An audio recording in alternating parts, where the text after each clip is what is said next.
నమస్తే. శ్రీ గురుభ్యో నమః. శ్రీమాత్రే నమః. ఆదిత్యాయ చ సోమాయ మంగళాయ బుధాయ చ గురు శుక్ర శనిభ్యే రాహవే కేతవే నమః. జపా కుసుమ సంకాశం కాశ్యపేయం మహాద్రుతిం తమోరిం సర్వపాపఘ్నం ప్రణతోస్మి దివాకరం. 2026 మార్చ్ 2వ పక్షం ఫలితాలు ఎలా ఉన్నాయో తెలుసుకుందాం. మార్చ్ 2026 గోచార ఫలితాలు ఎలా ఉంటాయి అని తెలుసుకోవడానికి ముందు ఇక్కడ ఈ మార్చికి మాత్రం ఒక ప్రత్యేకత ఉంది.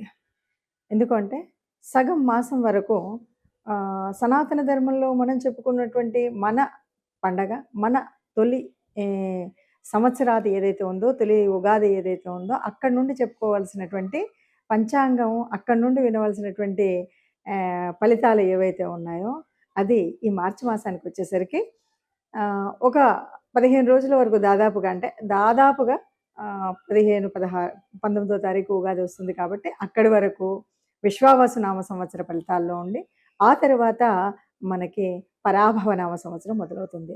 ఇది కాస్త 2 అంటే కొత్త పాత 2 సంవత్సరాలను కలుపుతూ ఉన్నటువంటి మాసంగా మనం మార్చి మాసాన్ని చెప్పుకోవచ్చు.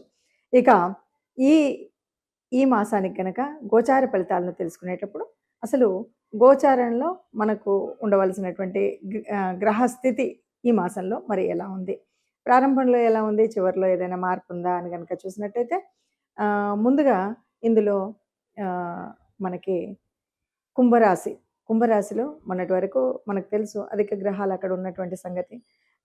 15 వరకు రవి అందులోనే ఉంటాడు, రాహు అక్కడే ఉన్నాడు, కుజుడు కూడా అక్కడ ఉన్నాడు. ఇక మీనరాశిలోకి వస్తే మరి మీనరాశిలో మనకి శుక్రుడు, శని ఇద్దరు అక్కడ ఉంటారు. మనకి గ్రహాల తేడా కూడా మనకు కనిపిస్తుంది. శుక్రగ్రహానికి వచ్చేసరికి ఆయనకు ఉచ్చస్థానమైనటువంటి స్థానంలో శుక్రుడు ఉన్నాడు. ఇక గురువు మిథునంలో ఉంటాడు. ఇది మనకు కనపడుతుంటే ఇక మరొక గ్రహం కేతు సింహరాశిలో ఉంటాడు. ఇది మనకు నవగ్రహాలు ఎక్కడ ఉన్నాయని. చంద్రుడు ప్రారంభంలో అయితే మనకి కర్కాటకంలోనే ప్రారంభమవుతాడు. సరే, మరి ఈ రకంగా ఉన్నటువంటి గ్రహాలు ఇలా ఉన్నప్పుడు మరి ఒక్కొక్క అంటే 12 రాశుల వారికి గోచార ఫలితం ఎలా ఉంటుంది, ఈ గోచార ఫలితం వల్ల ఈ నెల రోజులు, ఈ మాసం అంతా కూడా మనం చేసుకోవాల్సినటువంటి జాగ్రత్తలు ఏంటి, పరిహారాలు ఏంటి, లేదా మనం ఉన్నటువంటి అంటే యోగించేటువంటి గ్రహాల యొక్క అనుకూలత ఉన్నప్పుడు మనం ఇంకా అభివృద్ధి కోసం చేయవలసినటువంటి పనులేంటి, ఇలా మనం చూసుకోవడానికి. నిజంగా జాతకంలో చెప్పినట్టు జరుగుతుందా? అసలు జాతకాలు ఇంతమంది చెప్తున్నారు, మరి అందరి జీవితాలు చూస్తే బయట ఇలా ఉన్నాయి అనేవాళ్ళు చాలా ఎక్కువగా ఉన్నారు. నిజానికి జాతకం అంటే జాతకం మనకు తెలుసు కాబట్టి ఈ జాతకంలో జరిగినట్టు ఇలాగే జరుగుతుందని జన్మ జాతకం వల్ల కానీ మీరు గోచార రీత్యా కానీ నిజంగా చెప్పడం అనేటువంటిది అంత సులభమైనటువంటిది కాదు, అది నిజమైనటువంటిది కాదు. ఎందుకు అంటే మనకు గోచార ఫలితం ఉన్నప్పుడు కూడా ఎట్లా ఉంటుంది అంటే ఒక రకంగా చెప్పాలంటే ఏదైనా కష్టం వచ్చినప్పుడు ఆ కష్టాన్ని తట్టుకోవడానికి ఓ సహాయం చేసేటువంటిది, ఆ కష్టాన్ని తప్పుకొని కొద్దిగా ముందుకు వెళ్ళడానికి మనకు కావాల్సినటువంటి ఒక చేయూతనిచ్చేటువంటి ఒక మార్గదర్శనం చేసేటువంటిదే.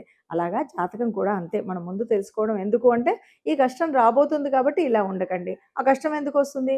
నీ దురుస్తనం వల్ల రావచ్చు, లేదు కుజుడు ఉన్నాడు కాబట్టి నీ తొందరపాటుతనంలో రావచ్చు. ఇలాంటి విషయాలు చెప్తూ ఉంటాం కాబట్టి ఆ తొందరపాటును తగ్గించుకోవడం, ఇతరులతో మాట్లాడేటప్పుడు మంచిగా మాట్లాడడం, ఈ విషయాల వల్ల ఉంటుంది. కాబట్టి జాతకం అనేది ప్రతి మాసం తెలుసుకోవాల్సిందే. గోచార రీత్యా ఎలాంటి మార్పులు ఉన్నాయి, మనం ఏం మార్పులు తర్వాత ఏ రకంగా ఏ దేవతానుగ్రహం కావాలి మనకు, ఏ గ్రహానుగ్రహం కావాలి అన్నది తెలుసుకుంటూ ముందుకు వెళ్ళవలసిందే.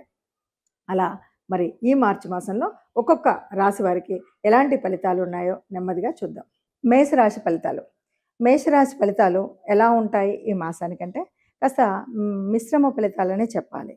ఎందుకు అంటే ఒక రకంగా ఏదెట్లా ఉన్నా, ఏ గ్రహాలు మారినా, ఏం చేసినా ఒకటి మనం శని ప్రభావంలో అయితే ఉన్నాం.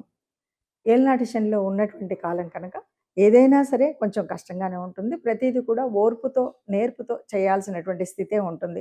ఈ రెండిటికి కూడా ఓర్పు, నేర్పు ఉన్నట్టయితే మీ మెంటల్ స్టేటస్‌ని సరిగ్గా పెట్టుకోగలుగుతారు.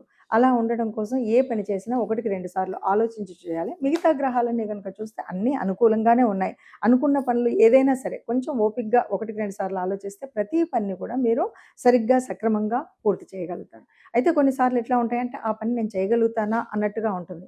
కానీ ఒకటి పట్టుదలతో గనక మీరు పూర్తి చేస్తే సరిగ్గా ఉంటుంది. ఇంకొకటి ఈ మాసంలో మీకు దాదాపుగా కొన్ని కొత్త అనుభవాలు ఎదురయ్యేటువంటి పరిస్థితి ఉంటుంది. అనుభవం ఉంటుంది. తర్వాత కళారంగంలో ఉన్నటువంటి వాళ్ళెవరైనా ఉంటే చాలా మంచి ఫలితాన్ని మీరు పొందగలుగుతారు. ఇక వివాహం అంటే వివాహం చేసుకోవడానికి మాత్రం కొద్దిగా స్వల్ప ఇబ్బందులు మాత్రం ఉంటాయి. వివాహాలు కుదుర్చుకునే వాళ్ళు గూడా బాగా ఆలోచించుకొని చేయాలి. చేసేటప్పుడు గూడా ఒకటికి 2 సార్లు కొద్దిగా అంటే వివాహ సమయాల్లో తగువులు రావచ్చు. ఇలాంటివి వస్తుంటాయి కదా! కొద్దిగా జాగ్రత్తగా ఉంటే ఇలాంటివేమీ రాకుండా ఉంటాయి. ఇంకా పిల్లల విషయంలో కాస్త స్వల్పంగా కొద్దిగా ఆటంకాలుంటాయి. రాజకీయ నాయకులకు వ్యతిరేకత అంటే చాలా ఎక్కువ వ్యతిరేకత ఉంటుందనే చెప్పొచ్చు. వీటితో పాటు మనకింకా భార్యాభర్తల అనుబంధం బాగానే ఉంటుంది. తర్వాత ఆరోగ్యం. ఆరోగ్యం పట్ల మాత్రం తప్పనిసరిగా ఈ రాశి వాళ్ళు ప్రత్యేకమైనటువంటి శ్రద్ధ తీసుకోవాల్సినటువంటి స్థితి ఉంటుంది. ముఖ్యంగా ఆరోగ్యము అంటే తలకు సంబంధించినటువంటి అంటే శిరోభారము, లేదు కళ్ళకి సంబంధించినటువంటి కళ్ళు కాస్త మసకబారడమా, లేకపోతే అద్దాలు పడిపోవడమా, అద్దాలు విరిగిపోవడమా ఇలాంటివన్నీ మనకు కనిపిస్తూ ఉంటాయన్నమాట. ఆహ్, ఇంకొక్క విషయం ఏంటంటే మీకు ఇంతకు ముందు నుండి ఎవరికో మనం అప్పిచ్చాము. అప్పు వాళ్ళు మనకివ్వలేదు. ఆ వసూలు అవుతాయా? లేదా? అనేటువంటివి ఉంటాయి గదా! ఇలాంటివి ఉంటాయి. ఆ వసూళ్ళు అనేటువంటివి పాత బాకీలు. పాత బాకీ వసూళ్ళు. ఇక రావులే మనకు అనుకున్నటువంటి ఈ మాసంలో కొద్దిగా పాత బాకీలు వసూలయ్యేటువంటి ఉంటుంది. అలాగే ఈ పక్షంలో అయినా మొదటి పక్షం కానీ, రెండవ పక్షం కానీ ఇందులో మనకు పాత బాకీలు వసూలయ్యేటువంటి స్థితి ఉంటుంది. ఈ రకంగా చూస్తే గనక మేషరాశి వారికి మనం బాగా పట్టించుకొని మీకు వృత్తి వ్యాపారాదులలో ఏమి ఇబ్బంది లేదు. కాస్త ఏకాగ్రతతో చేయడమే. తర్వాత మనకు సంతాన విషయంలో చాలా చక్కటి అభివృద్ధి ఉంటుంది. సంతానంలో అన్ని రకాలైనటువంటి అభివృద్ధులే ఉంటాయి సంతానం విషయంలో. ఇక ఆరోగ్య మాత్రం కాస్త అజాగ్రత్త చేయకుండా ఆరోగ్య విషయంలో జాగ్రత్తగా ఉండడం అనేటువంటిది మంచిది అని చెప్పొచ్చు. ఇలా ఒక్కొక్క గ్రహం వల్ల ఒక్కొక్క ప్రభావాన్ని మనం చూస్తున్నాం కదా! అంటే ఇది గ్రహాల యొక్క తత్వం ఒక్కటే కాదు.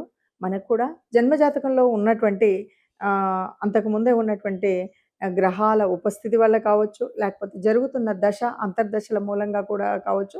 మనం ఇప్పుడు ఏదైతే చెప్పుకున్నామో అలాగ మాకు జరగలేదండి, లేదు అలాకంటే బాగా జరిగిందండి, లేదు అలా చెప్పారు గానీ ఇలా జరిగిందండి అనే మాటలు వింటుంటాం కాబట్టి దానికి కారణం ఏమిటి అంటే ముఖ్యంగా మనకు జన్మజాతకంలో మనకు నడుస్తున్నటువంటి మంచి యోగించే గ్రహాలు మనకు అనుకూలంగా ఉండవచ్చు. లేదా నడుస్తున్నటువంటి దశ, అంతర్దశలు చాలా బాగా ప్రభావితం చేసేటువంటివిగా ఉండొచ్చు.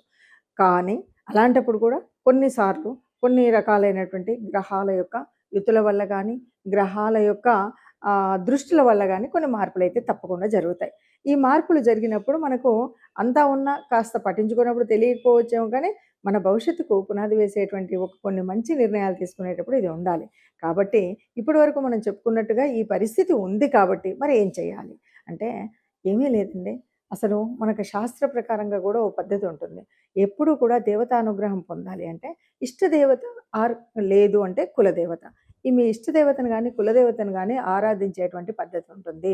ఆరాధించే పద్ధతి అంటే ప్రతినిత్యం మనం ప్రతినిత్యం కొంతమందైతే ప్రతి క్షణం కూడా నామస్మరణ చేయడం అనేటువంటిది ఉంటుంది. అది చాలా శుభం. ఎలాంటి అవాంతరాలున్నా, ఎలాంటి కష్టాలున్నా అవి చక్కగా విడిపోతూనే ఉంటాయి. అలా కాకుండా కొన్నిసార్లు సరే మన పనులు ఒత్తిళ్ళ వల్ల గానీ, సమయానుకూలంగా మనం చేయడం ఏదో దీపం పెడతాం, వెళ్ళిపోతాం అన్నప్పుడు కులదేవతను, ఇష్టదేవతను ఆరాధించేటువంటి విషయంలో చాలా వరకు పెద్దలు చెప్పినటువంటి మాట అందరికీ సమ్మతమైనటువంటి మాట ఏంటంటే, మనం ఇష్టదేవత ఆరాధన గాని, కులదేవత ఆరాధన గాని మనకు సనాతన ధర్మంలో చెప్పినట్టుగా ఒక 3 నెలలకొకసారి మనం ఆరాధన చేయడం. అంటే ఆరాధన చేయడం అంటే ఇంట్లో ప్రత్యేక పూజ చేయడం.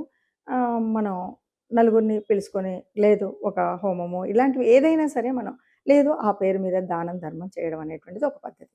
ఇది గనక చేసినట్టయితే ఎంత క్లిష్టతరమైనటువంటి, కష్టతరమైనటువంటి గ్రహ సంచారం ఉన్నప్పటికి కూడా ఏ కష్టం కలగకుండా ఉంటుంది.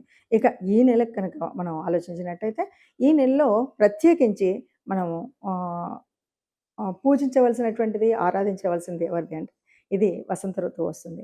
చైత్ర మాసంలో వచ్చేటువంటి రాబోయేటువంటి చైత్ర నవరాత్రులు వస్తున్నాయి గనక, ఆ విష్ణుమూర్తి ఆరాధన, లేకపోతే ప్రత్యేకించి రామనామము, రామనామ జపం. ఉట్టి శ్రీరామ రామ రామేతి అని అనుకుంటే చాలు. ఏ కష్టం ఉన్నా, ఎక్కడికి వెళ్ళాలన్నా, మనం ముఖ్యంగా ముఖ్యమైన పనులు ఏవైనా చేయాలి అనుకుని, వాటిని ప్రారంభించాలి, నాకు బాలేదు అనుకున్న వారెవరైనా సరే, మీరు ఆపదామపహర్తారం దాతారాం సర్వసంపదాం లోకాభిరామం శ్రీరామం భూయో భూయో నమామ్యహం అని దండం పెట్టుకొని ప్రారంభం చేయండి. ఎలాంటి విఘ్నాలు లేకుండా ఉంటాయి. అందరూ ఆనందంగా ఈ నెలను కూడా మనం గడపొచ్చు అని చెప్పొచ్చండి. నమస్తే.